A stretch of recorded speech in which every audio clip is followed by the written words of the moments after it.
The snow lay thick across the Wyoming hills, smoothing every ridge of the Carson Ranch into a quiet, untouched expanse of white. Dawn had barely opened its eyes, but the frostbitten wind already wandered freely, whispering through fence rails and empty corrals. Inside the massive ranch house, too large for any one man, the lights glowed dimly against the winter silence. Jacob Carson sat alone at the long wooden breakfast table, hands wrapped around a mug of coffee that had grown cold an hour ago. He wasn't drinking it, he just needed something to hold. Something warm. Something alive. Another Christmas. Another year of pretending it didn't matter that the house was silent. That no children's laughter echoed across the halls. That his wife wasn't gone, and with her, the future he'd once imagined. On mornings like this, the loneliness didn't creep, it slammed. The dogs barked outside. A truck door slammed. Jacob frowned. Nobody visited him unannounced. He stood, walked toward the front door, and opened it into the sharp December air. And there they were. Two little girls, maybe 8 years old, bundled in mismatched coats, knitted hats pulled crookedly over identical brown curls. Their boots were too thin for the snow, their faces flushed red from the cold, but their eyes were bright.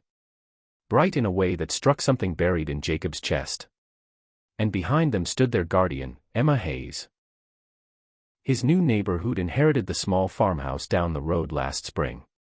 Jacob barely knew her beyond polite nods at the feed store, but right now she looked embarrassed, breathless, and apologetic.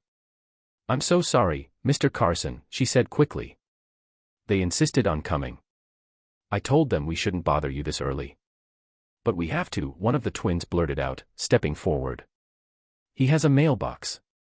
A big one. Santa will find it for sure." The other twin held something in both mittened hands, a wrinkled, carefully folded letter bordered with crayon stars and red hearts. Jacob blinked. "For Santa." Both girls nodded in unison. "Yes, sir."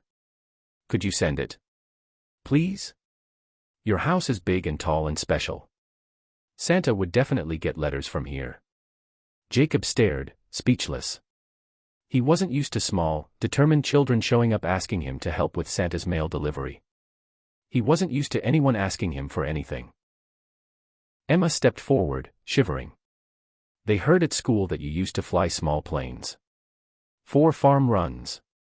They assumed that meant you could mail things to the North Pole." The twins' eyes widened hopefully. "Can you?" Jacob exhaled, long and slow.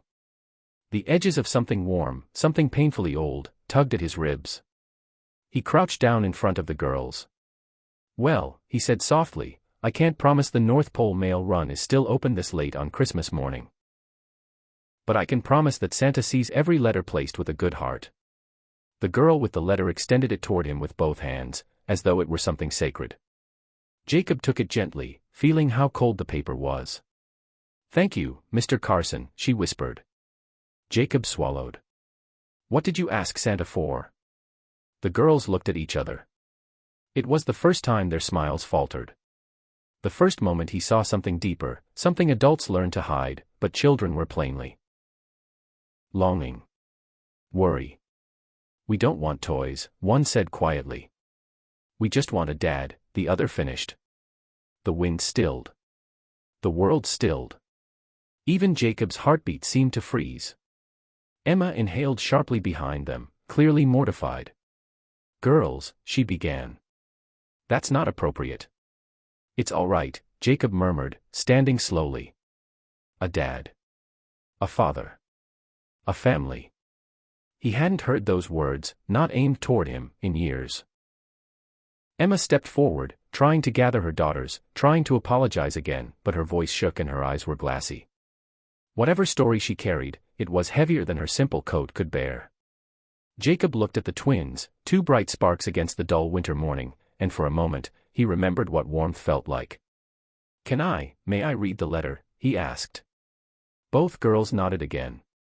Jacob unfolded it carefully, as though it might crumble in his calloused hands. The crayon words were uneven but earnest. "Dear Santa. Please bring our mom someone who loves her. Someone who loves us. Someone who won't leave. We don't need presents. We just want a family again." The words blurred as Jacob stared at them. Not because they were poorly written, but because something in him cracked. Something he thought he'd boarded up forever. He folded the letter again. Tight. Secure. "I'll send this," he said softly. "I promise." The girls squealed with joy, hugging each other. Emma looked torn between gratitude and embarrassment. "Thank you," she whispered. Jacob only nodded. But as he watched them walk back down the snowy driveway, their small footprints trailing behind them like the imprint of something he didn't know how to name. He felt it. Unmistakably. Hope. A sensation he thought had died with his wife. But on this Christmas morning, carried on the small voices of two determined little girls. Hope returned. And with it came a question he could no longer ignore. The Carson Ranch had never felt more alive. It wasn't because the Christmas decorations were suddenly brighter or because the fireplace crackled louder. It was because, for the first time in years, Jacob had been visited by something warm, something human, something that didn't come from memories but from the present.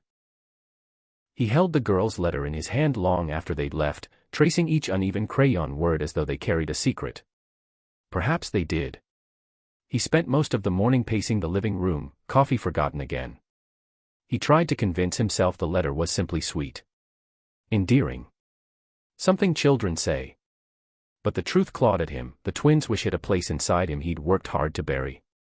A place where he once wanted children. A wife. A family. A loud house full of joy instead of empty halls echoing with silence. By noon, he could no longer sit still. He grabbed his coat and stepped outside. His boots crunched through the snow as he made his way to the stable, where his horses snorted clouds of warm breath into the cold air. Instead of riding for work or errands as usual, he saddled his chestnut mare and headed down the long road toward the Hayes farmhouse. He didn't know exactly what he would say. Only that he couldn't ignore the tug in his chest any longer. When he reached the small farmhouse, he saw Emma sweeping snow off the porch while the twins built a lopsided snowman nearby. They noticed him instantly. "Mr. Carson," they shouted, waving wildly. He smiled despite himself. "Merry Christmas again, girls." Emma looked surprised but offered a wary smile. "Everything all right?" Jacob inhaled deeply. "I came to return something." Both twins gasped. The letter didn't work. "It worked just fine," Jacob said, taking the folded letter from his coat pocket, "but I think Santa might want me to deliver his answer in person." Emma froze. "Mr. Carson." Jacob held up a hand gently. "Let me say this, please." He crouched so he was eye level with the twins again. "I read your letter carefully. Every word. And I need you both to know something. People don't always get what they wish for right away. Sometimes," he paused, gathering courage he didn't know he still had. "Sometimes Santa gives people second chances instead." The girls stared up at him, wide-eyed. He continued, "I can't be your father. Not yet. Not without time. Not without knowing your mom a whole lot better." He glanced at Emma, whose breath caught. "But I would like to try being your friend. And your mom's friend. If she'll let me." The twins squealed, not disappointed, but excited. "Mom has no friends except us," one said cheerfully. "Girls!" Emma exclaimed, mortified. Jacob chuckled softly. "Well, then. Maybe we can start with that." Emma's cheeks flushed pink, not from the cold. I'd like that, Mr. Carson." "Jacob," he corrected gently. Her voice softened. "Jacob." The twins ran circles around them, arms out like they were flying. Snowflakes danced in their wake. Jacob stood, brushing snow from his gloves. "If you three aren't too busy today." "We're not," the twins shouted instantly. Emma laughed. It was the first real laugh he'd heard from her. "Girls, let him finish." Jacob's eyes twinkled. "I was going to say, the ranch cook made too much food for one person. Happens every holiday. I could use some help eating it." The invitation hung warm in the cold air. Emma bit her lip. "Are you sure?" "Positive." And that was how the lonely rancher ended up guiding a mother and her twin daughters up the snowy road toward a house that had forgotten how to feel like home. The girls burst through the front door, gasping at the enormous Christmas tree decorated with old-fashioned ornaments and glowing lights. Jacob had put it up out of habit, never expecting anyone to see it. "It's beautiful," they cried, twirling around it. Emma stepped in quietly, taking in the space with a mixture of awe and lingering sadness, as though she could feel the ghosts of memories Jacob never spoke of. He motioned toward the kitchen. "Come on. Let's eat before it gets cold."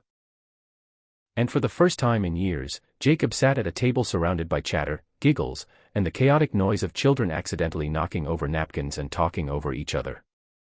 For the first time in years, he wasn't eating alone.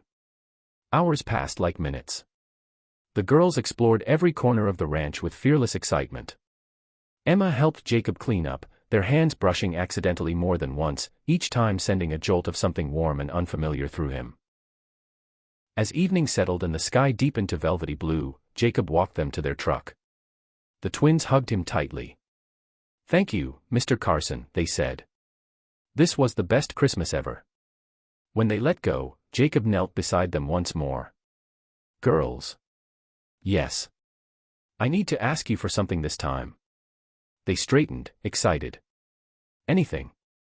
"Next year," Jacob said softly, "if Santa still hasn't answered this letter the way you hoped, would you let me help you write a new one?"